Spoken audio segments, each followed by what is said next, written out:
student, good morning. We take some question of continuity.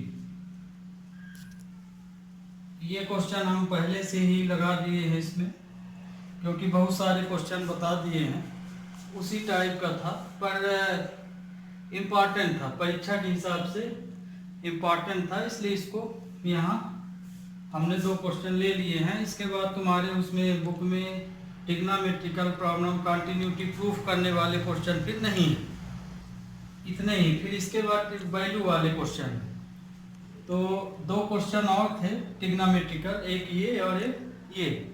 तो यहाँ पे देखो सॉल्यूशन फर्स्ट का हमने किया है, इसमें find all points discontinuity of function where f(x) equal to ये गिवन है। तो डिसकंटिन्यूटी यहाँ लिखा हुआ है, तो इसका मतलब ये नहीं कि वो डिसकंटिन्यूअस ही होगा, है ना, वो कंटिन्यूअस भी हो सकता है। तो क्वेश्चन में देखो लिखा है find all points of discontinuity, तो मतलब कि x इक्वल टू 0 के लिए जो फंक्शन है वो कंटिन्यूअस होगा, है ना। 0 के अलावा जो पॉइंट होंगे उसके लिए ये डिसकंटिन्यूटी होगी। ये फंक्शन किसके लिए डिसकंटिन्यूअस होगा? 0 के अलावा। क्यों? क्योंकि 0 के लिए तो हम प्रूफ कर लिए। अब 0 के अलावा यदि कोई क्वेश्चन मिलेगा पॉइंट, उनके लिए डिसकंटिन्यूटी होगा। तो ये क्वेश्चन सेम प्रोसीजर है जैसे पिछले लेक्चर में बताए गए थे। जैसे इसमें केस लिख लिए हम, ये 2 बार लिखा हुआ है।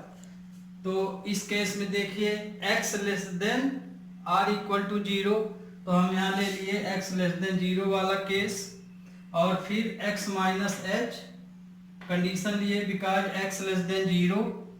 तो x लेस देन 0 के लिए x माइनस h जो लगाते हैं हम लोग, जैसे अभी तक हम बताए कि 2 कंडीशन लिया जाता है, x minus h, x plus h।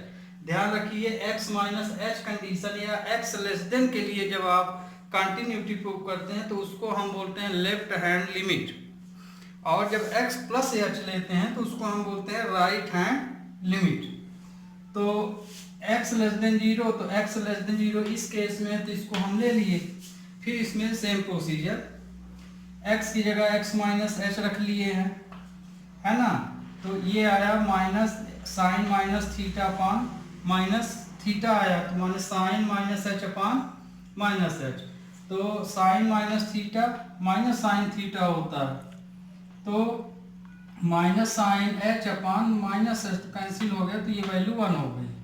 फिर second case right hand limit x greater than 0, greater than के लिए ये केस है, तो वही केस लिख दिए हैं इफ x ग्रेटर देन 0। तो यदि x ग्रेटर है तो उस कंडीशन के लिए फंक्शन हमारा ये केस ले लिए। फिर इसमें वही प्रोसीजर लगा दिए, तो आंसर इसमें क्या आया? 1। फिर अब हमें इसमें x इक्वल टू 0 के लिए डायरेक्ट चेक करना है, तो x इक्वल टू 0 के लिए हम डायरेक्ट इसमें ग्रेटर में, जैसे इसमें लेस देन के लिए इक्वल दिया, इसमें ग्रेटर, तो हमेशा ग्रेटर देन और इक्वल वाला ही लेके तुम्हें फंक्शन में वैल्यू रखना है ना। इसमें जैसे 2 केस हैं, तो इसमें रखें कि इसमें रखें। इसमें यदि 0 रखोगे तो 0 हो जाएगा आंसर। तो जिसमें ग्रेटर कंडीशन बने फिर उसमें हम x की वैल्यू फंक्शन के लिए चेक कर लेते हैं। तो इसमें हमने ये वाली वैल्यू इसी ले ली है, इसको इसलिए नहीं लिए कि x लेस देन हम ग्रेटर के लिए लिए हैं ये। तो हमेशा ग्रेटर देन और इक्वल के लिए हम फंक्शन टेस्ट कर लेते, ये भी 1 आया। तो इक्वेशन 1, 2 और 3 से फंक्शन क्या हो गया? कंटिन्यूअस हो गया। तो x इक्वल टू 0 के लिए फंक्शन कंटिन्यूअस है। इसके अलावा जो अनदर पॉइंट आएंगे 0 के अलावा, उसके लिए भी ये डिस बनेगा, है ना। कुछ के लिए डिस हो सकता है, कुछ के लिए कंटिन्यूअस हो सकता है। तो तुम्हारा फंक्शन x इक्वल टू 0 के लिए ये कंटिन्यूअस है और बाकी के लिए डिसकंटिन्यूअस। आप क्वेश्चन नंबर 2 लेते हैं।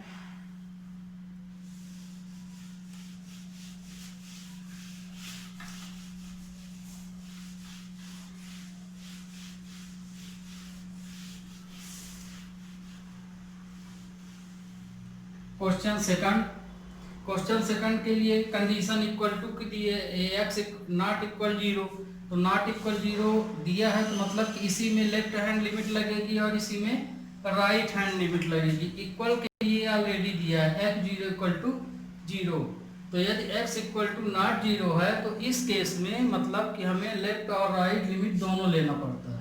इसमें क्यों नहीं लेना पड़ा? क्योंकि इसमें कंडीशन दी है less than or equal greater than or equal, तो लेस देन के लिए लेफ्ट लिमिट, ग्रेटर देन के लिए राइट लिमिट। लेकिन इसमें नॉट इक्वल है तो x की वैल्यू 0 से कम भी हो सकती है और ज़्यादा हो सकती है, इसीलिए इसमें लेस देन आर इक्वल दोनों लिमिट लगाई जाती है। तो ये फंक्शन है given that f x equal to x square sine 1/x। हमने ये ले लिया कब के लिए? If x not equal to 0 के लिए। तो left hand limit if x plus h ले लिए, राइट हैंड लिमिट। तो व्हेन या put then if x equal to 0 then h equal to 0। Limit x 0 plus x limit h tend to 0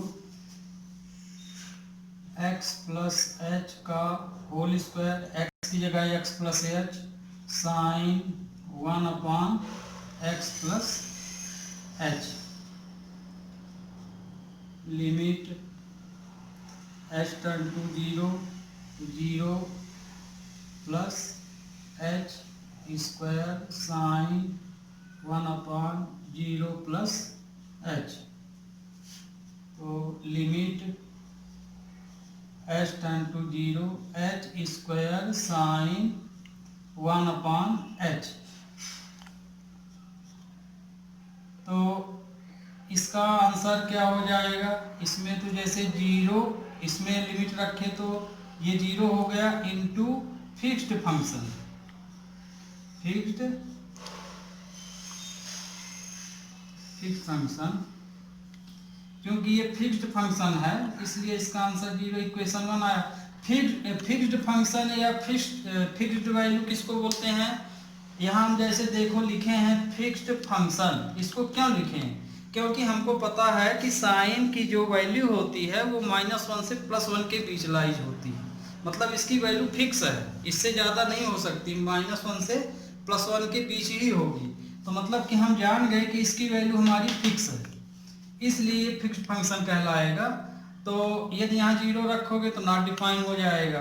तो fixed function आपको समझ में आया होगा कि हम इसको फिक्स्ड फंक्शन या फिक्स्ड वैल्यू क्यों लिखते हैं, क्योंकि हमें साइन की वैल्यू पता है कि इसकी वैल्यू कहाँ लाइज होती है, -1 से +1 के बीच। अब इसमें हम दूसरा case second, when x minus h ले लिए।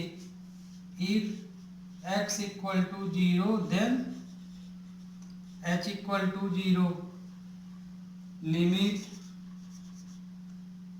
x या x equal to limit h tend to 0 x minus h का square sine 1/x minus h। तो limit h tend to 0 minus h का square sign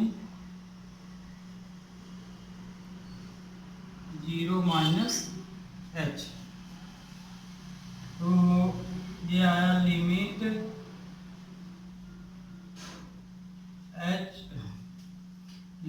h tend to 0 h square sine -1/h। ये आएगा, है ना यहाँ से। पावर है तो ये पॉजिटिव वैल्यू हो जाएगी।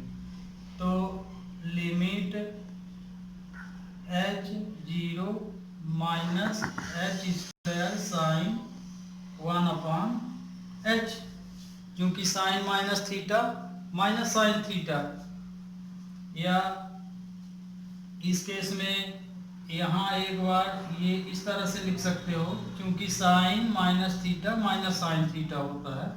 तो limit h turn to 0 h square, minus sine यहाँ आप लगाइए चाहे यहाँ भी लगा सकते हैं, ऐसे कांस्टेंट वैल्यू कोई भी दी हो तो उसको लिमिट के बाहर आप लिख सकते हैं।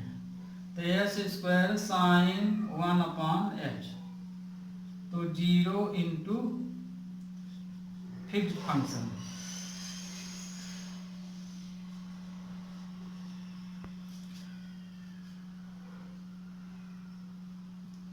तो 0 आ गया इक्वेशन 2। अब ये तो left hand right hand limit ले लिए।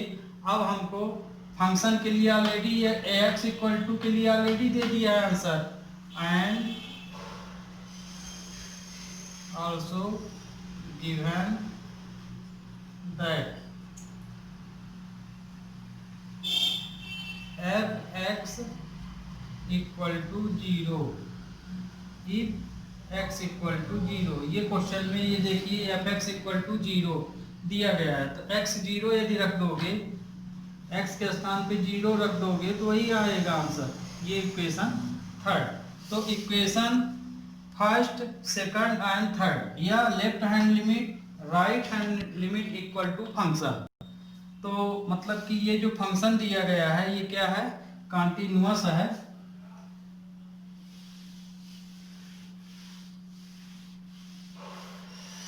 हो गया, अब इसका आंसर लिख लेना है। फ्रॉम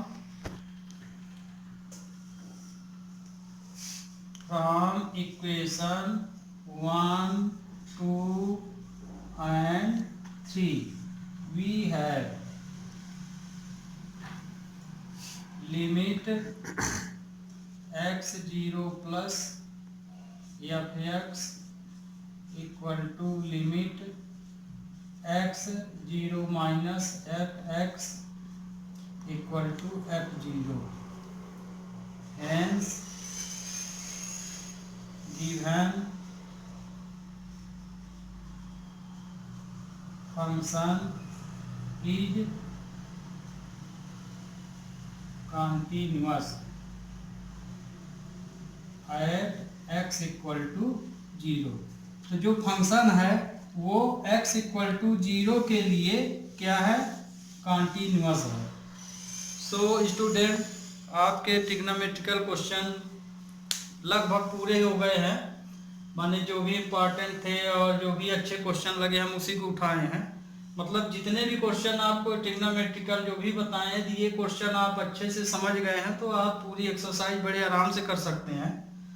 और भी देखेंगे जो डिफरेंट टाइप हैं उसको अभी हम लेंगे, लेकिन लगभग सभी क्वेश्चन तुम्हारे ट्रिग्नोमेट्रिकल भी इसके इस स्टैंडर्ड के पूरे ख़त्म हो चुके हैं।